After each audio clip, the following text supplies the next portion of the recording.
to attend the training, the event that we had, the mentorship. I had a little emergency, and Jay was nice enough to actually give one of our talks that's quite entertaining. It's mainly educational, but entertaining as well, because Jay's been doing this for quite some time. So, put on my big red nose and just went to work. Do your show. Mike, what took place yesterday? Maybe tell us a bit. Let me be up to speed with what took place. And then you guys did the live also. Let's talk about that. How did that go? Well, yesterday we had the 1-2-3 mentorship program, which Etienne ended up having a little emergency, so unfortunately couldn't be there. So we had to quickly improvise and find a way to be able to complete what we already had at hand. So myself as well as Jay got together and came up with some bright ideas to continue it and to give them exactly what they're looking for. And I think we did it with flying colors. So what was the feedback? How do we follow up to that session yesterday? The feedback was great. I mean, right off the bat, I had 3 meetings that were concluded from that. One that happened immediately after. I don't even know if it was logged, but I had one that happened immediately after, and then they're looking forward to meeting again, and they think that this is something that could definitely help them in their business this year, especially in 2023. So are we doing this again next Tuesday, 1 to 3? Absolutely. We're doing it every Tuesday, 1 to 3. So let's say again what it is, 1 to 3, this year, 2023. I was going to say 2024, but 2023 is a hard year. Already we're feeling it. The first quarter is done, or almost done. Sales are 40% less than last year, over year to date. The idea came to us last fall. We said, look, let's give back. Let's help brokers. This is completely free with no obligation, but we need a commitment. We need a commitment from a few brokers, Mike. And the first group was yesterday. We're going to do this every Tuesday, 1 to 3. I will participate, obviously. Jay's going to give his expertise. Gabriel, Mike. So we have room. How many seats left, places left? If there's a few, not many. So if you are interested and you do want to participate in the mentorship, it's going to be important for you to get in contact with us as quickly as possible. We're already Wednesday today, so meaning we got Thursday and Friday, and by Friday afternoon, 4 o'clock, it's closed. So I hope you'll take the time and take care of this as quickly as possible. So Jay, what happened yesterday? What did you talk about? Maybe give us a bit of a teaser on what they could expect if they want to participate. Yeah, if you want to come back, I think we'll let you do the honors to introduce yourself properly to the outside brokers that are coming. I think they already know you. I think that was the positive feedback from yesterday, was that yes, they already knew who you were. I asked them, why aren't you liking the photo? Because they don't want other people to know. This is the big thing. So the content that we have is going out. The content that we have is being seen. And everyone's picking up on what you're putting out, which is great news for us because it means there's familiarity. And in the room, what we tried to do was try and pull off some of the same lines, similar lines to what we talk internally, because that's the whole goal of what we do. Yep. What we do is we share with you exactly what we do that helps us with our business. And content creation and television and production and all that has been a strong part of my business. And I wanted to share that with everybody. So I gave everybody a lot of tips. More tips, I think, Mike, than I wanted to. I think a few times I said, I can't believe I'm telling you that. But yeah, I think people walked away with some good knowledge. So there's a good crowd. And everyone left pretty happy. So you're going to have a good crowd come next Tuesday at 10. So again, if this is something that you feel could be of use, if it could help you in your business, and I'm sure it would because I've been doing this for 22 years. Mike has been doing it for 17 years. Gabriel has been doing it for quite a bit of time. He's been in sales, financial, the markets, car business, retail. He's mixed up. And it's probably important to say that this isn't the run-of-the-mill pitch of... No, absolutely not. We're taking all our diverse backgrounds and bringing it all into one and giving you exactly what you need for right now. And as you said, Jay, it's what we're doing currently to generate online leads to help our Mellor Group team, because we also have a real estate team. It's more of an internship kind of an environment for brokers. It's not the traditional team, but all the leads that we generate, we give back those leads to our interns. And this is current. It's not stuff, it's not cold call, it's not door knocking, it's not something you've heard most probably, because I based it all on a big business Starbucks, Amazon, Apple, what are they doing? What brought them to where they are today? So not to be missed, because I don't know if I'm going to be able to do this again in the future. So a few seats left. It's totally free. It's got nothing to do with recruitment, so take advantage of that. Reach out to one of us and say, hey, I'm interested. If you want to just have an idea what it is, you don't even have to commit, right? Just reach out and we'll tell you a bit more on what to expect. Gabriel, you had the roundtable, if I'm not mistaken, yesterday. What was some of the topics on there? The topics it was actually such a popular demand that we redid what we had last week. We discussed about how to maximize profit, so we had a lot of people that had to miss it the last week, so we did it again yesterday. Big hit, honestly, a lot of interactions, a lot of questions, what to do with your money basically once you get it. So we teach you obviously how to make the money, but then what can you do with it? And that's when I took, as you were saying, not the car background, but the financial background, and obviously not advice, but opinions, because it's more of a legal thing. However, it was very interesting. We got a lot of positive feedback on that. I announced also yesterday during the roundtable, as well as during the live, that starting next week, we're going to be able to get back our structure of hybrid roundtables. So in person cool. And in Zoom. That's exciting, because it's not the same thing to do a meeting or talk about a subject and exchange on ideas and in a Zoom way. Even through a camera, it's not the same. You don't get to connect. One of the things that I like to do is, especially in person, the mentorship is this interaction. I always like to start the mentorship that I do with, what's your current situation? I go around the table and say, what's your problem right now? Because I want you to leave with something that's going to actually help you, not just theoretical stuff, but something that pertains to you and your current situation. So I think that's great that we're going back to that format. It is going to be hybrid, so for those that can't or are too far away, you can still connect, and we'll have it recorded, so you can even use it as a library of valuable information. Mike, the purpose of this show is primarily to educate. It's to share our experience and what we go through, what you go through with the team, the interns. Give me or give us some of the questions or maybe issues that may have arisen today. I think it's a little bit of the same stuff over and over again. It's time management, not being able to know what to prioritize and what to put at the right time. And I think that oftentimes you always say yourself that you can't repeat it enough how many times and what things need to be done, but people seem to not having a hard time prioritizing what they need to do first. An example of that, Gabriel, could be, and this is something we talk about all the time, you're sitting with someone, you're on the phone with someone, how do you interrupt in a polite, nice way and say, okay, I gotta go? Because just recently, just not that long ago today, there's a few occasions where some of us were sitting with someone or we're on the phone with someone, and it's someone that needs more time, more attention, and that's okay.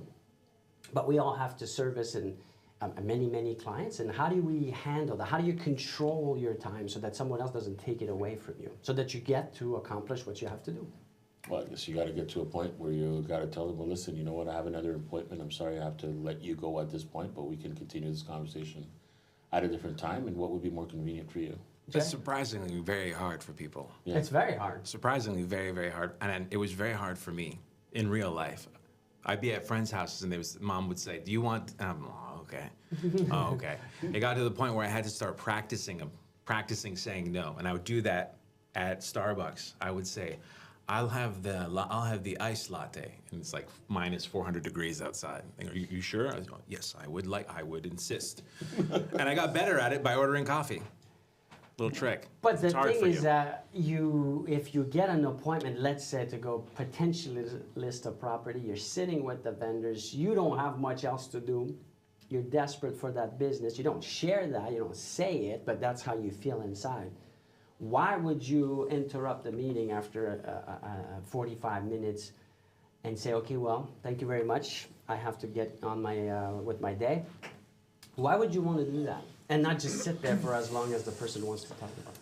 Well, I mean, if the person, in my opinion, if you have a lot to say, then you probably have a lot to say the next time for the next meeting as well. So I would try to save it for some next time and actually build up that eagerness of wanting to meet me again. I think that if you burn everything you have on the first date, then it's done. Not only that, but I think it's really important to understand the psychology behind it when you're going to deal with clients. If you're able to actually have the schedule and time to meet with them for 2-3 hours, they say, well, that guy's not that busy. Probably his only client, probably doesn't know what he's doing, and then it's going to start de-escalating from there. But if after 45 minutes say, okay, listen, this is what I want to do. I'm going to have to leave now, blah, blah, and say, oh man, okay, this guy's on point. Okay, I'm not his only client. He has one after the other, but he knows what he's doing and so on. The more you look busy, at least, the same way that as a broker, the more you look successful, the more people will trust you. But let me go back to, but what if you're feeling like this is the next minute or two, this is where I'm going to get that confirmation. I'm going to get that, I'm going to close on whatever it is. I'm going to get that appointment. How do you know when, you need to just move to the next? I think it's experience. I think over time, by trial and error, you start to develop a sixth sense, if you want. I think that it's happened to you where you felt you need to nudge somebody, and maybe it worked, maybe it didn't. I think over time, you start to develop your own ways of doing things. But I mean, the best thing that you want to do is put yourself in a position that you're going to be efficient, and you got to be able to gauge that. But what would be the rule of thumb if I say, okay, I'm on a phone call? How long should that call last? Because I see it all the time. And this is one of the main things that it seems we talk about a lot. Yeah. I think you need to have probably a cap, that, especially for a phone call. A phone call is going to be either more for prospecting or it's just going to be to follow up and so on. In my opinion, the call should not be more than 3 minutes. After 3 minutes, you got to let it go. If you need more than 3 minutes to pass your point, have a meeting. See, I always go for the meeting right away. I want meetings.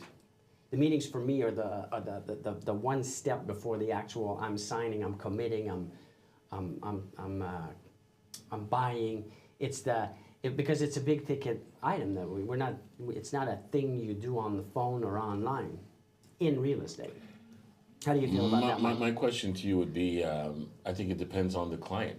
I mean, is it a client that you've already signed with and you're going through a transaction with them? Maybe they're concerned about something, so for you to shut them down and say, I don't have time, or whatever the case is, I think it's relative to that. I mean, if it's I would never use the word shut them down.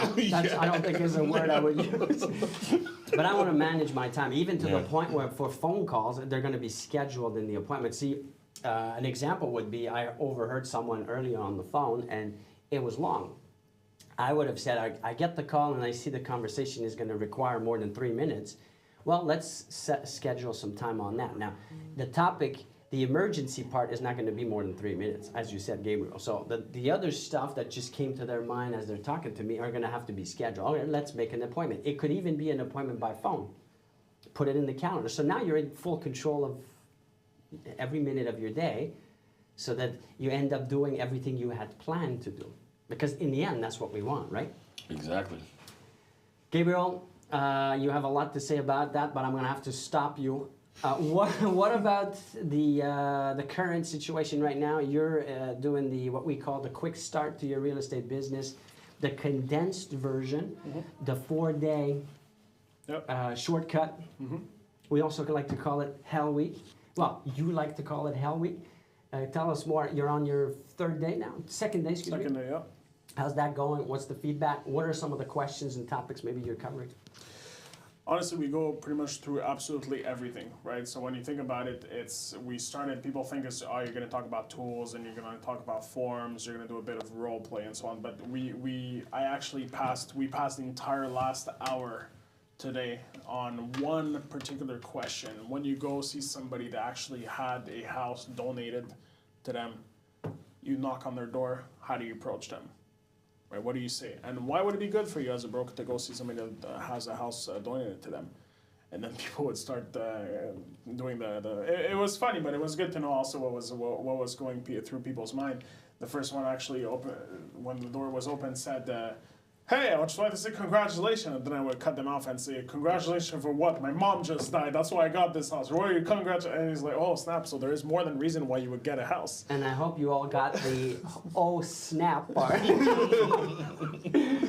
That was not what they said. But so this is some of the stuff you cover. Obviously, it's all about growing your business or getting your business to get more clients in a quicker way. Really is the bulk of it. Give us more examples, maybe. Who's this for? You're watching this right now. You fall upon this video. You're thinking to yourself, I wish my business was doing better. Yeah. Who's it for? Honestly, it's for everybody. You started your real estate business yesterday. It's for you. You've been in the business for 20 years, and I have some of those in some of the Howie groups. It's also for you. The reason being is that we go literally through everything. I'm a shortcut kind of guy, which means that I'm gonna make sure it covers you if you know nothing, and it's also you're gonna get also a lot of additional value through the presentations, through what I have to say, and through the role plays and the conversations that's between the group, even if you've been in the business for very long. So it's good for everybody. Is it something where you cover maybe dress code and stuff like that, or it's not to that extent? Absolutely not, because No, I'm no, I not don't falling know. for that one. No, it's are you going deep down and into the minutiae? We're going or- to talk about when it's time for a listing presentation or to present yourself to clients and so on, Yeah. how presentation itself and what you say and how you look can have an impact, obviously, in a psychology kind of way. Yeah. So if I'm a broker, I'm doing 20 transactions a year. Am I going to benefit from this, or this is for very absolutely. beginner? I would. Yeah, I would. Yeah. Well, thank you for selling me on that. Now I'm Absolutely. sold. Try and see. Try and see. No, we cover also the online version of the modern way of getting business, which is something that's not talked about enough in this business. You hear again the cold calling, the door knocking, but not the digital way, the automated way, the CRM with artificial way, the social media way. It's very misunderstood. I mean, I don't know how many times we can talk about social media. I don't think we can talk enough about how to go get business in real estate through social media. It's still in 2023 today not being used the proper Well, way. a lot of people are not comfortable with it. It's not being, well, yeah, there's that. Yeah. There's that. But it's even just understanding some of the basic platforms. It's still, I don't know what the ratios, what would you say are the ratios? I mean, Jay, you meet all of our brokers. I would say there's a good portion that are familiar with the basics like Canva, and then it stops there because it becomes too much. Let's face it, when you're a broker, you have a lot on your plate. But how much business would you say you're losing, or they are losing, from not being more on social media or using it in the proper way? The important way to say it is what business are they losing from not being present? Yeah. Right? And it's not about the social media, it's about being present. If you're up for doing the door Correct. knocking, then you're up for doing little pieces of content all day long. And what is content? We go into that a lot. It can be anything from a newsletter to a post to a story to you name it. You name it. You got I to would go as far as to say you're text out message, voice drop. 10%, 10 times your revenues if you're doing it the traditional way, if you're not using social media. Minimum. All of the business that we do is primarily through social media. All of it. Well, I wouldn't say all, but the 90% plus is through social media. It's free. We're not even spending money on this. This is all organically or free. This is free right now. Well, you're gonna say, no, it costs money to do the equipment and all that. No, you don't even have to. I started with the camera on my laptop. You can use your phone. Your phone now, if you have an iPhone camera, you keep talking about that 17 billion pixels. And, no, but it's true. The sound, same thing. But I don't think it's so much the equipment. There's just people that just don't feel comfortable with it. And then it's being able to convince them or make them say, hey, you know, you really need to do that. And they're like, oh, I don't know. I don't want to be on camera. I don't feel good on camera. It's that little threshold that's hard. What do you say, Jay, to someone that says, I'm not comfortable? Or because you're the guy to ask. Yeah. TV, radio. If you're not doing it, someone else is doing it. That's what I always say. I always remind people the hurt that it feels when you have somebody who's very close to you. Don't forget, the majority of people have their core followers. Who are their core followers? People who know them from past businesses, their family, definitely, Yep. and the closest to them. Not all those people are willing to use you as a broker, but everybody that follows you wants to be part of that conversation. So they're going to be your biggest cheerleader. So if someone says something around the water cooler at work, Yeah. you're the first name that they're going to bring up. Oh, my buddy Jay is a realtor and he can help you. And I want to add something because I've met with brokers and you've said to me, well, I put posts up or videos and no one likes them or no one comments on them. You know, Jay, you said something to me this week where someone said, like, well, I didn't want to because I didn't want people to see my name and all that. So you can't go and assume that no one's watching even if the numbers are low, because they are. I've done it long enough to realize that the power of just putting it out there, views or no views or likes or no likes or comments or no comment, you're still getting visibility, you see? So I would encourage you, If you want to find out more, reach out to one of us. We have 17 hours a week of this type of content, of sharing everything that we're doing. I mean, you can't get more than this. You have it one-on-one, you have it in groups, you have it in a digital format, Zoom format, in-person format. This year, I mean, this is the year. There's no, it's not gonna get any worse than this, so let's jump in together, let's do it together, and let's see where we end up. So with Absolutely. that, thank you very much. We'll see you all tomorrow.